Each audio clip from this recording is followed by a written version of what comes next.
Hey guys, what's up and welcome to another episode of Japan 101. Now previously I did a video on how to export a car from Japan and import it into your country. And it was a great video and I got an awesome response from you guys, and I even myself got a couple customers out of that, which was awesome. But what I want to talk about today is how to make sure that you're actually getting a good car, a good JDM car, import car, or Japanese performance car, whatever you want to call it. So let's get right into it.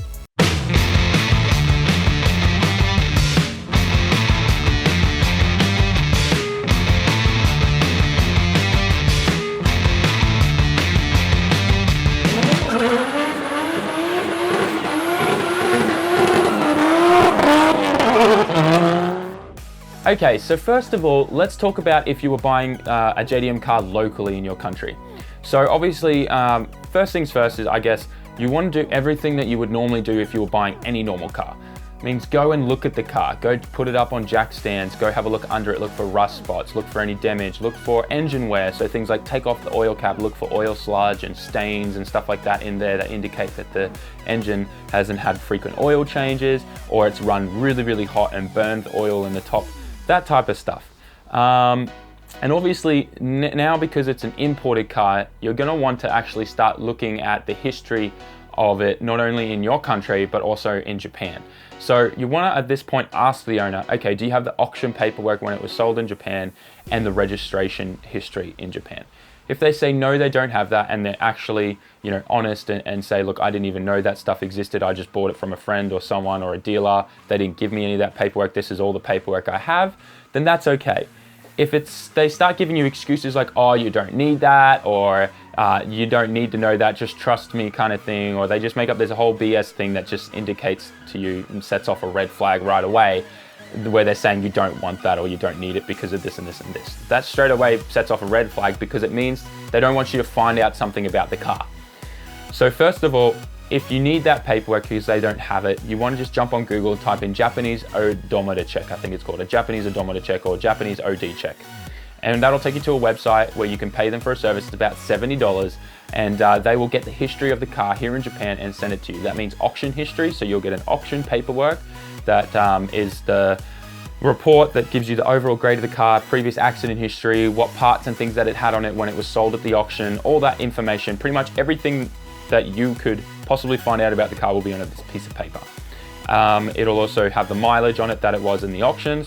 And then as well, you'll also get a piece of paper from the version of the DMV or transport department here in Japan that shows the last known mileage on it from when it was last registered, which was according to the Shuken registration. So let me just explain what Shuken is.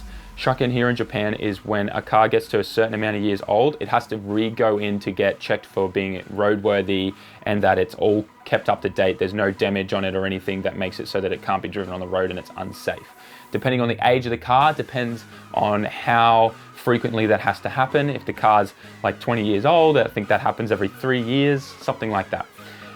So every time it goes in for Shuken and it's checked, and all that information like mileage and damage, accident history, all that stuff is updated on that record, and you get all of that.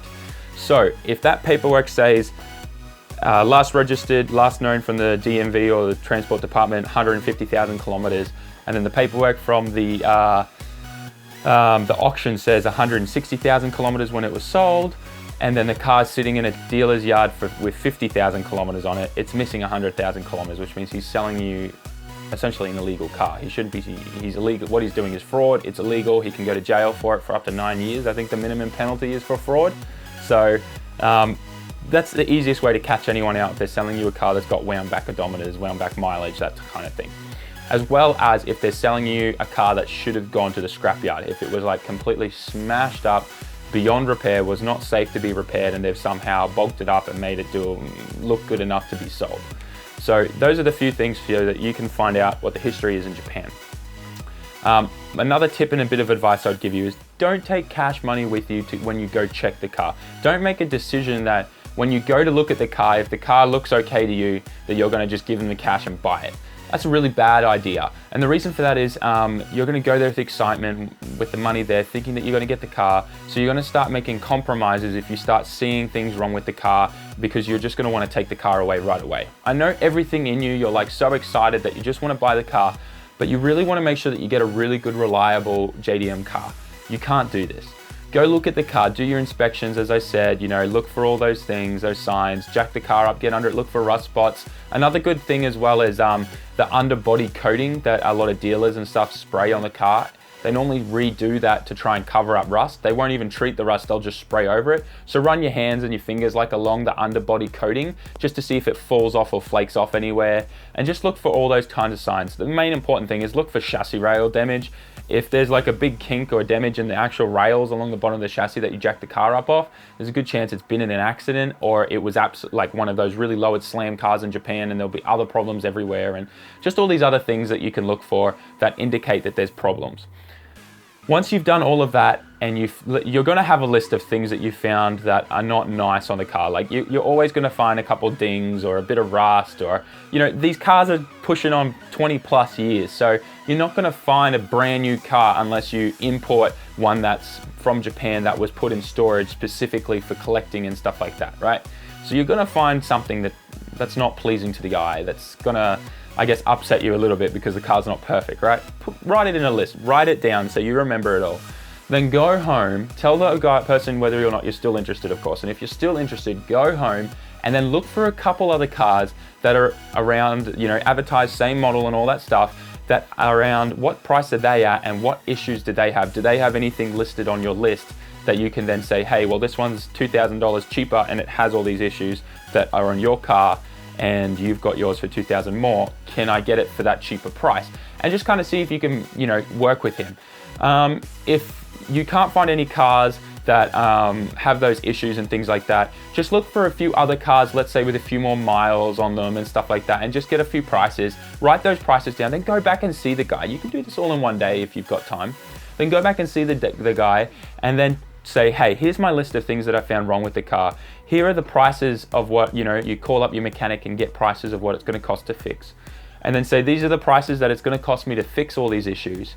So can we maybe talk a little bit on lowering the price? Because for me to fix the car is going to cost me this much.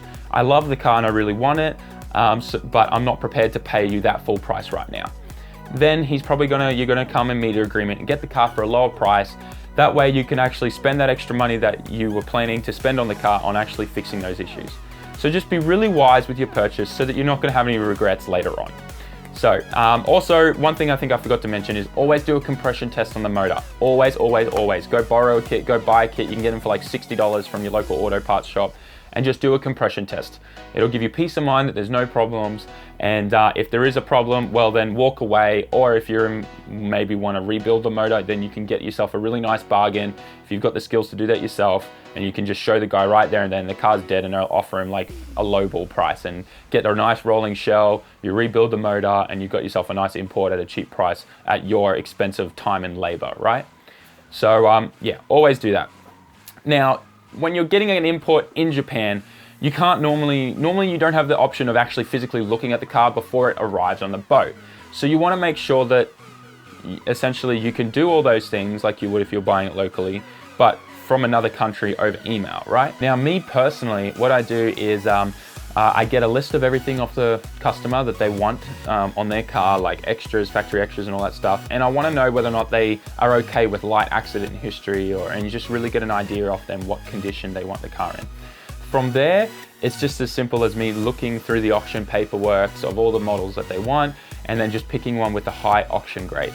Now, auction grading. This is something that often gets confused. People are like, oh, if it's got a lower number, does that mean it's better? If it's got a higher number, does that mean it's better? So let me explain that for you. So the auction grading system works as, I guess, higher is better. So there's 6, and then after that, I believe it's S, and S essentially just means the car's like done under 10,000 kilometers. It's only like 12 months old from the factory kind of thing.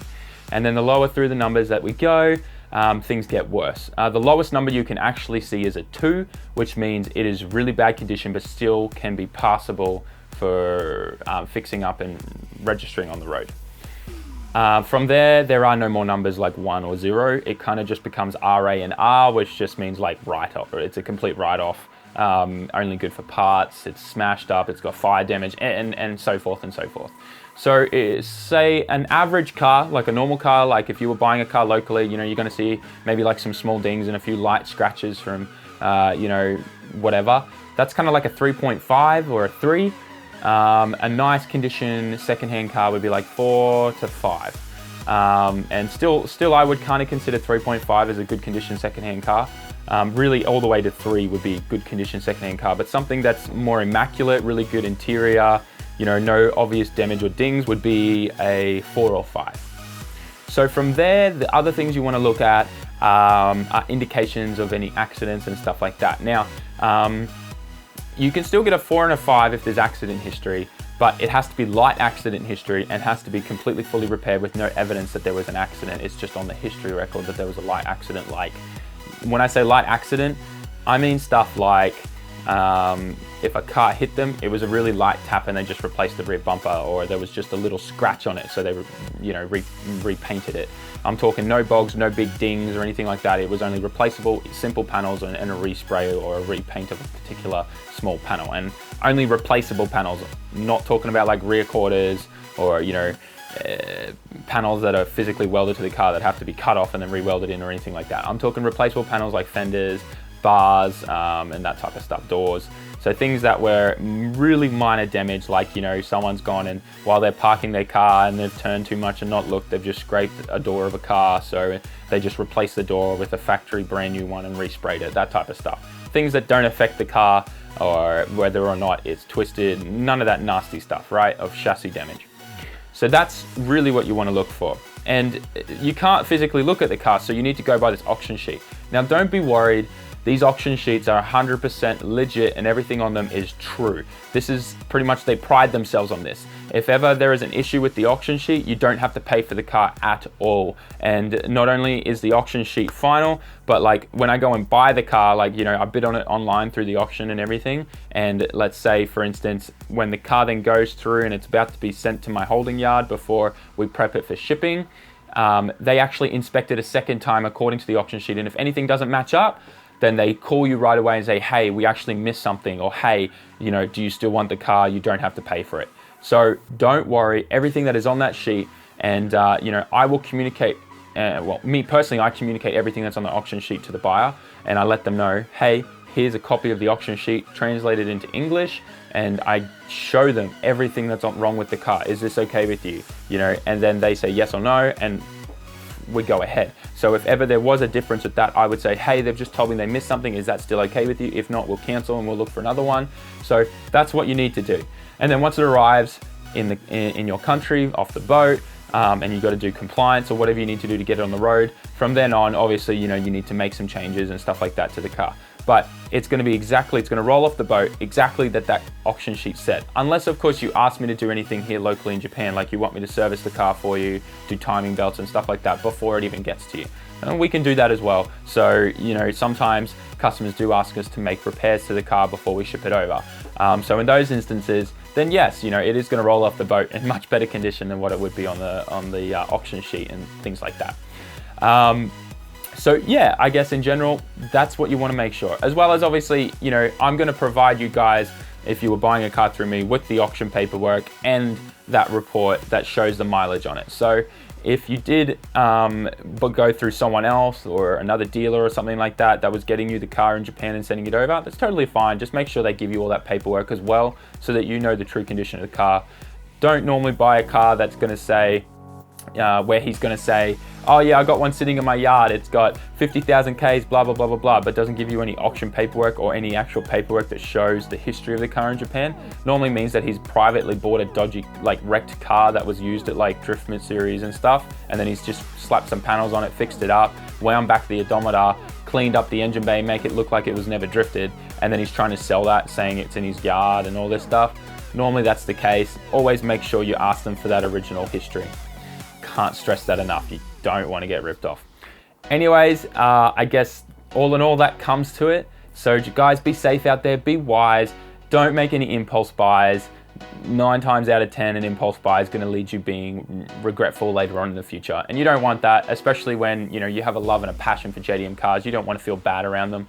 So make sure you're just wise. All right, guys, that's it. That's my time. Thanks heaps for watching. Check out and get yourself one of these snapback hats on my company's online store, otakugarage.com.au/shop. And yeah, they're on special right now. So if you like it, go get one. As for future videos, if you have any recommendations or things you want to see me cover, or if you have questions about this video, write it down in the comment section. I'll get back to you and I'll make that happen, as well as like, share, and subscribe. And I'll catch you all next time. Ja mata ne.